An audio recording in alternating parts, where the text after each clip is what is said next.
यानी राजनीति में समीर जी अब कौन सा सबसे बड़ा मुद्दा होगा, इसको लेकर भी चर्चा बड़ी खूब होने लगी है, क्योंकि अभी तक वोट चोर के नारे राहुल गांधी लगवा रहे थे, तेजस्वी यादव लगवा रहे थे, वोट अधिकार यात्रा के जरिए वोट चोरी वाला नैरेटिव सेट करने की कोशिश कर रहे थे।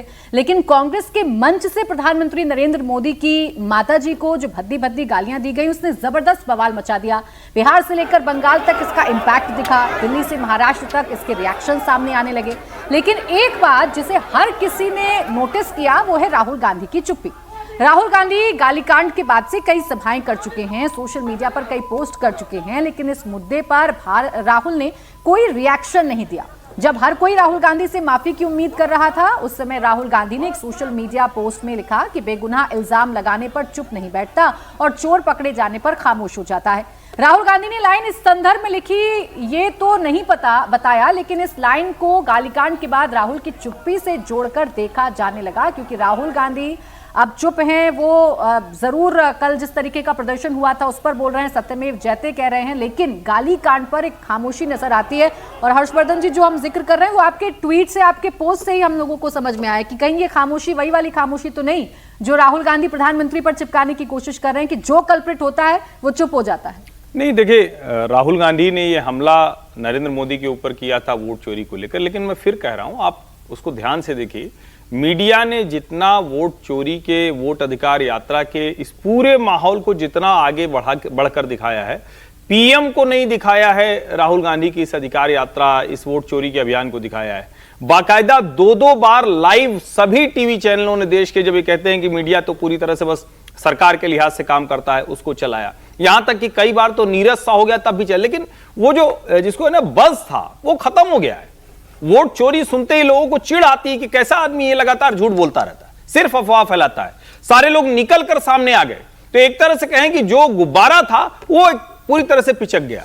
अब राहुल गांधी का संकट क्या है कि उन्होंने जो चीज अक्सर उनके साथ ही देखा गया है कि वो जो करते हैं गलत हो तो वो यू टर्न नहीं लेते हैं। कई बार राजनीति में कहा जाता है फ्लेक्सिबिलिटी, उसको यू टर्न कहा जाने लगा, लेकिन अगर आप फ्लेक्सिबल हैं तो अच्छा है। राहुल गांधी के साथ ये वो बहुत अकड़े रहते हैं, वो एक तरफ चल दिए तो चल दिए। वो इस यात्रा में भी वही होता दिख रहा है और वो सब पर भारी पड़ रहा है। अब जब आपने ये लिखा और अब आप चुप हैं, तो जनता उसको देखकर निश्चित तौर पर वही सोचेगी।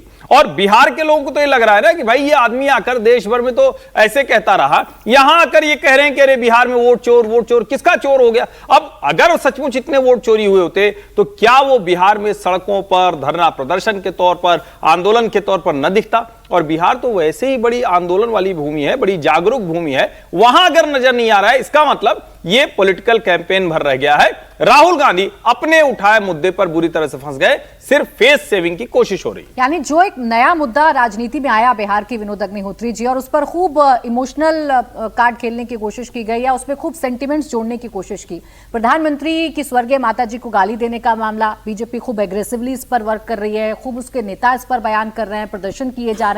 और सामने पलटकर अगर देखा जाए तो तेजस्वी यादव हो चाहे राहुल गांधी हो, वो इस मुद्दे पर मौन नजर आते हैं, वो खामोश नजर आते हैं।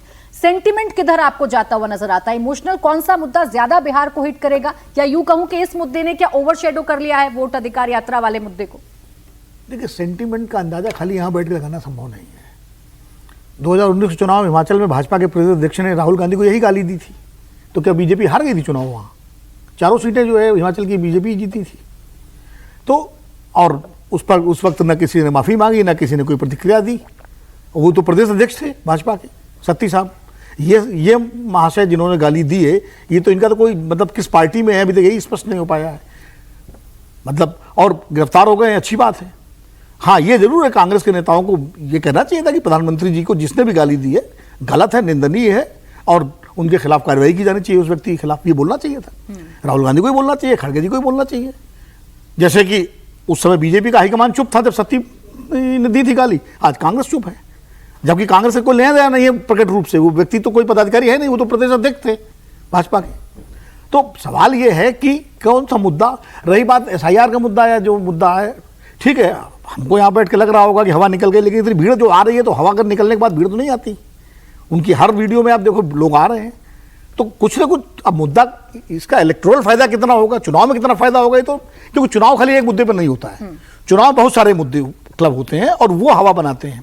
ये अभी तो चुनाव की घोषणा भी नहीं हुई है, ये तो एक तरह से अपनी पार्टी को या अपने महागठबंधन को एकजुट करके उसके कार्यकर्ताओं को एनर्जाइज करने की एक कवायद है, एक मुद्दे के साथ, चूंकि ये वहां SIR हो रहा है। अब इसके साथ जब दूसरे मुद्दे जोड़ेंगे प्रचार में, वो जो वहां के स्थानीय मुद्दे हैं, तब कितना जोड़ पाएंगे, फिर सामाजिक समीकरण क्या होगा, उस हिसाब से नतीजे तय होंगे। तो ये मैं कह रहा हूं कि इसलिए ये जो मुद्दा बीजेपी को, इसका फायदा उठानी चाहिए, बिल्कुल कोई पार्टी, अगर राहुल गांधी के लिए बोला जाता किसी के द्वारा, किसी बीजेपी के मन से, तो कांग्रेस उठा दी, यही कांग्रेस कर रही है, बीजेपी कर रही है, तो राजनीतिक दल तो उसका फायदा उठाएंगे ही। अब सवाल ये है कि कांग्रेस कैसे हैंडल करती है, ये कांग्रेस को देखना है। ठीक, देखिए, लेकिन अभी तो चुप है, लेकिन अब भाषाई मर्यादा राजनीति में बहुत लांघी जा रही है। ये बिहार का मामला कैसे, बंगाल में भी अब एक भाषाई मर्यादा को लेकर अब जंग छिड़ गई है। पहले महुआ मोइत्रा ने गृह मंत्री अमित शाह को लेकर कुछ कहा, फिर उस पर रिएक्ट बीजेपी नेता ने कर दिया और ये मामला बड़ा होता जा रहा है।